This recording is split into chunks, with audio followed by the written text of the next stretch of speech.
नमस्कार मित्रांनो. आज आपण एका महान व्यक्तीच्या जीवनकार्याची माहिती आजच्या व्हिडिओमधून पाहणार आहोत. मित्रांनो, शिक्षकांची बदली झाल्यानंतर शिक्षकांना रेल्वे स्टेशनपर्यंत घेऊन जाण्यासाठी सजवलेली घोडागाडी विद्यार्थ्यांनी स्वतः ओढली. ही घटना आपण ऐकली असेल. कोण असतील बरं या विद्यार्थ्यांचे शिक्षक, ज्यांच्यासाठी त्यांच्या विद्यार्थ्यांनी घोडागाडी ओढली? ते शिक्षक होते डॉक्टर सर्वपल्ली राधाकृष्णन. मित्रांनो, 5 सप्टेंबर हा दिवस शिक्षक दिन म्हणून 1962 पासून संपूर्ण भारत देशात साजरा केला जातो. 5 सप्टेंबर हा डॉक्टर सर्वपल्ली राधाकृष्णन यांचा जन्मदिवस. मग तुम्हाला प्रश्न पडला असेल, या दिवशीच शिक्षक दिन का साजरा केला जातो, बरोबर ना? तर मित्रांनो, आज या प्रश्नाचे उत्तर तसेच डॉक्टर सर्वपल्ली राधाकृष्णन यांच्या जीवनकार्याचा अल्पसा परिचय आपण या व्हिडिओच्या माध्यमातून पाहणार आहोत. मित्रांनो, महान तत्त्वज्ञ, प्रख्यात शिक्षणतज्ञ, विद्वान, स्वतंत्र भारताचे पहिले उपराष्ट्रपती तसेच दुसरे राष्ट्रपती, विचारवंत असलेल्या डॉक्टर सर्वपल्ली राधाकृष्णन यांचा जन्म तिरुत्तणी या छोट्याशा गावात झाला. वडील वीरस्वामी आणि आई सीताम्मा यांच्या संस्कारांनी त्यांना उत्तम शिकवण मिळाली. त्यांची आई धार्मिक होती. घरचे वातावरण संस्कारी होते. प्राथमिक शिक्षण तिरुपती येथेच त्यांनी पूर्ण केले. त्यानंतर वेल्लूर या ठिकाणी त्यांचे मॅट्रिक शिक्षण झाले. पुढील कॉलेजच्या शिक्षणासाठी तामिळनाडूमधील चेन्नई येथील ख्रिश्चन कॉलेजमध्ये त्यांनी प्रवेश घेतला. 1905 साली तत्त्वज्ञान या विषयामध्ये BA पूर्ण केले.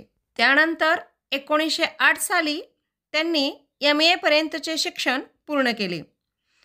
पुढे चेन्नईमधील प्रेसिडेन्सी कॉलेजमध्ये ते प्राध्यापक झाले. त्यांचा आवडीचा विषय तत्त्वज्ञान, त्या विषयाचेच ते प्राध्यापक झाले. पुस्तक वाचनाची त्यांना अतिशय आवड होती. प्राध्यापक म्हणून, शिक्षक म्हणून त्यांनी अनेक विद्यापीठामध्ये काम केले. म्हैसूर विद्यापीठ, काशी हिंदू विद्यापीठ आणि कलकत्ता विद्यापीठ येथे त्यांचे नाव विशेष आदराने घेतले जाते. मित्रांनो, त्यांच्या मते शिक्षक हे केवळ ज्ञान देणारे नसतात, तर विद्यार्थ्यांना त्यांच्या क्षमतांची जाणीव करून देणारे, त्यांचे व्यक्तिमत्व घडवणारे असतात.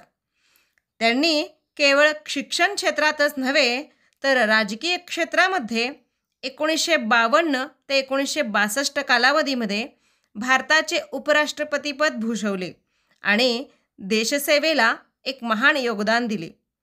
तर 1962 ते 1967 या कालावधीमध्ये ते भारताचे दुसरे राष्ट्रपती झाले. त्याचबरोबर उत्कृष्ट विचारवंत असलेल्या डॉक्टर राधाकृष्णन यांनी आंतरराष्ट्रीय संबंधामध्येही 1949 मध्ये सोव्हिएत संघातील भारताचे राजदूत म्हणून महत्त्वपूर्ण योगदान दिले. त्याचबरोबर डॉक्टर राधाकृष्णन यांनी अनेक ग्रंथ लिहिले. The philosophy of Rabindranath Tagore, Indian philosophy हे ग्रंथ आजही तत्त्वज्ञानाच्या क्षेत्रातील महत्त्वाचे मानले जातात. त्यांच्या या कार्याची दखल घेऊन भारत सरकारने 1954 मध्ये भारतरत्न हा सर्वोच्च नागरी सन्मान त्यांना प्रदान केला. मित्रांनो, या आधुनिक काळामध्ये शिक्षक दिन साजरा करून शिक्षकांचा सन्मान केला जातो. ते डॉक्टर सर्वपल्ली राधाकृष्णन यांच्या आपल्या शिक्षकी पेशावर असलेल्या अतूट प्रेमामुळेच. 1962 साली जेव्हा ते भारताचे राष्ट्रपती झाले, तेव्हा त्यांच्या विद्यार्थ्यांना, नातेवाईकांना वाटले की त्यांचा वाढदिवस मोठ्या जल्लोषात साजरा करूया. त्या सर्वांनी डॉक्टर सर्वपल्ली राधाकृष्णन यांना भेटून विनंती केली की आपला जन्मदिवस 5 सप्टेंबर आम्हाला मोठ्या जल्लोषात उत्साहात साजरा करायचा आहे.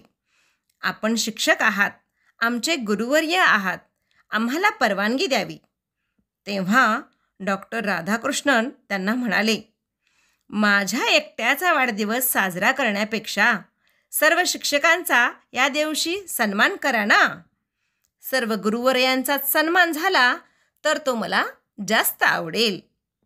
आणि तेव्हापासूनच म्हणजे 5 सप्टेंबर 1962 पासून डॉक्टर सर्वपल्ली राधाकृष्णन यांचा जन्मदिवस शिक्षक दिन म्हणून साजरा केला जातो.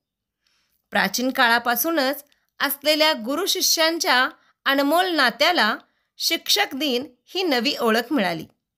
संपूर्ण देशभर शिक्षकांचा सन्मान होऊ लागला आणि शिक्षकांचे ऋण व्यक्त होऊ लागले.